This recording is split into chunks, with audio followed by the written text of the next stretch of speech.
안녕하세요, 왕세호입니다. 루소 에밀 두 번째 시간 갖겠습니다. 창조주의 수중에 있을 때는 모든 것이 선한데 인간의 손을 타면서는 타락한다, 이런 얘기를 했고, 인간은 자기 목적에 따라서 자연물, 나무든 풀이든 개든 말이든 소든 하여튼 그런 것들을 다 본성에서 어긋나게 모든 것을 흉하게 만든다고 했었죠.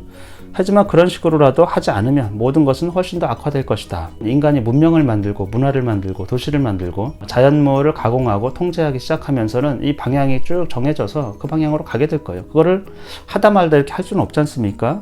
그리고 우리 인간은 어중간한 상태로 만들어지는 것을 바라지 않기 때문이다. 어중간해질 수 있잖아요. 본성에 뭔가를 가공하고 목적에 따라서 뭘 하는데 어중간해진다. 아이들의 본성과 사회를 만들어서 사회 속에 있는 한 개인, 그러니까 인간은 사회를 구성하고 사회 속에 있는 한 개인이기 때문에 본성을 갖고 있지만 사회라는 어떤 속성, 그 속성 안에 있기 때문에 그것을 벗어나서 살 수는 없거든요. 그래서 두 가지 측면을 잘 고려를 해야 돼요. 그래서 어중간한 상태, 이것도 아니고 저것도 아닌 상태로 두면 안 되거든요. 그리고 인간 자체는 그런 상태를 바라지도 않습니다. 그러한 형편이기에 태어나자마자 홀로 타인들 틈에 내팽개쳐진 인간은 세상에서 가장 보기 흉한 모습이 될 것이다. 이 문장도 유명한 거예요. 나중에 실존주의 철학에서 나오지만 인간은 세상에 그냥 던져진 존재인 것이죠. 편견과 권위와 필요와 본보기들, 그리고 우리를 올가매고 있는 모든 사회 제도는 그에게서 본성을 질식시켜 그 자리에 아무것도 채워주지 않을 것이다, 이렇게 되어 있어요. 아이는 어리기 때문에 또 연약하기 때문에 아이를 대신한 어떤 권위자가 있을 것이고, 그는 자기의 권위자는 자기의 권위 또는 자기의 욕망을 아이에게 이제 투사를 할 거고, 사회 제도 이런 것들도 다 마찬가지예요. 본성을 억압할 거예요. 아이의 본성은 완전히 질식당해가지고 그 자리에 아무것도 채워지지 않는다라는 것이죠. 본성이 질식되고 그 본성보다 더 좋은 것을 채울 수 있는가? 불가능한 얘기죠. 그래서 우리가 그 아이의 본성을 질식시키지 않도록 주의를 많이 해야 돼요. 대부분의 가치 판단은 사회로부터 온 것이고, 그 사회로부터 온 것이 사실은 아이의 본성을 많이 훼손할 거다. 이런 것들은 우리가 상상할 수 있을 거예요. 본성은 우연히 길 한가운데에서 태어나 행인들에 의해 마구잡이로 밟혀 으깨짐으로써 죽게 되는 한 그루의 관목과 같은. 본성이라는 건 아이예요. 아이가 세상에 태어나서 본성만 갖고 왔었는데 그 아이는 우연히 길 가운데서 태어난 그런 나무 같은 거예요. 그 아이도 우연하게 태어났어요. 그런데 그 관목이 어떻게 됩니까? 자기가 선택하지 않은 땅이거든요. 그래서 거기에서 행인들에 의해서 마구잡이로 밟혀요. 으깨져요. 그래서 죽게 돼.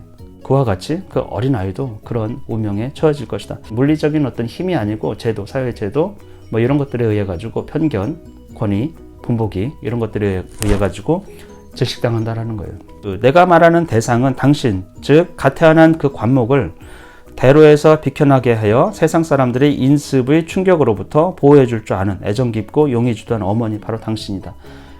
요 문장에 에밀을 썼던 어떤 목적, 본성이 훼손될 거예요. 많은 사람들의 손을 타면서. 그런데 어머니가 아이의 보호자이고, 그래서 그 보호할 줄 아는 유일한 사람, 그 사람이 아이를 보호하라는 거예요. 보호하라. 그러니까 인습이라든지 편견이라든지 온갖 제도로부터 아이가 짓밟힐 것인데 그것으로부터 보호를 하라는 것이죠. 어머니. 어린 식물은 죽기 전에 물을 주고 돌보아라. 그 열매는 언젠가 당신에게 큰 기쁨을 가져다 주리라. 당신 아이의 영혼에 일찍이 울타리를 둘러라. 그 울타리는 다른 사람들도 계획할 수 있지만 울타리를 직접 쳐주어야 할 사람은 오로지 당신밖에 없다. 어머니밖에. 옛날에는요, 아버지와 어머니의 교육이 따로죠. 어머니는 무조건적인 사랑이에요, 사실은. 왜냐면 어머니는 사회생활을 하지 않았어요. 그래서 아이가 밖에 그러니까 가정 밖에 나가서 다칠까, 건강을 염려하고 그런 걱정을 하는데, 아버지는요, 사회생활을 하는 사람이지 않습니까? 그래서 아버지의 사랑은 조건적이에요. 너가 뭘 하면 내 지위를, 내 재산을 물려주겠다. 예전에는 뭐 왕이라 그러면 왕권은 한 사람한테 물려주잖아요. 내가 귀족이고 백작이고 예를 들면 영주예요. 그 자리는 한 사람에게 물려줘요. 한 자식에게. 그래서 자식들 간에 경쟁을 시키고 자식들을 검증하고 실력을 검증하고, 이런 것들은 아버지의 교육이에요. 아버지는 늘 사회생활을 했을 때 성공할 수 있도록 그런 관점을 주죠. 근데 어머니는 무조건적 사랑이죠. 아버지는 너가 이걸 해라, 그러면 이러하리라. 이런 이제 조건적 사랑을 베푸는데, 지금은 거꾸로 돼가지고 어머니도 조건적 사랑을 해요. 왜냐하면 어머니들도 다 일을 하고 사회생활을 했던 사람들이기 때문에 불안해요. 아이가 이런 상태면 밖에 나가서 생존할 수 있을까? 그런 걱정을 많이 해가지고 아이들이 지금 무조건적 사랑 같은 거를 받지를 못하고 있어요. 사회 제도로부터 보호를 해줘야 되는데 그 어머니가 아이들을 이제 내모는 것이죠. 적응해, 짓밟혀도 괜찮아, 살 수 있어, 그것을 이겨내야 돼, 이런 식으로. 근데 루소는 어릴수록 그것으로부터 보호를 하라는 거예요. 물을 주고, 그렇죠? 울타리를 쳐주고, 그런 시간이 필요하거든요. 이거 지금 첫 번째 장은 아주 유아기 때이기 때문에 유아기 때는 보호해야 될 무엇으로부터 보호하는가, 질병이라든지 그런 것도 신체적인 보호 이런 것도 물론 있지만 루소는 눈에 보이지 않는 사회 제도, 관습, 편견 이런 것들로부터 아이를 보호해야 된다. 이러면은 큰 문제가 난다. 이러면은 공부를 못하는 아이가 된다. 뭐 이런 식으로 자꾸 주입하지 않습니까?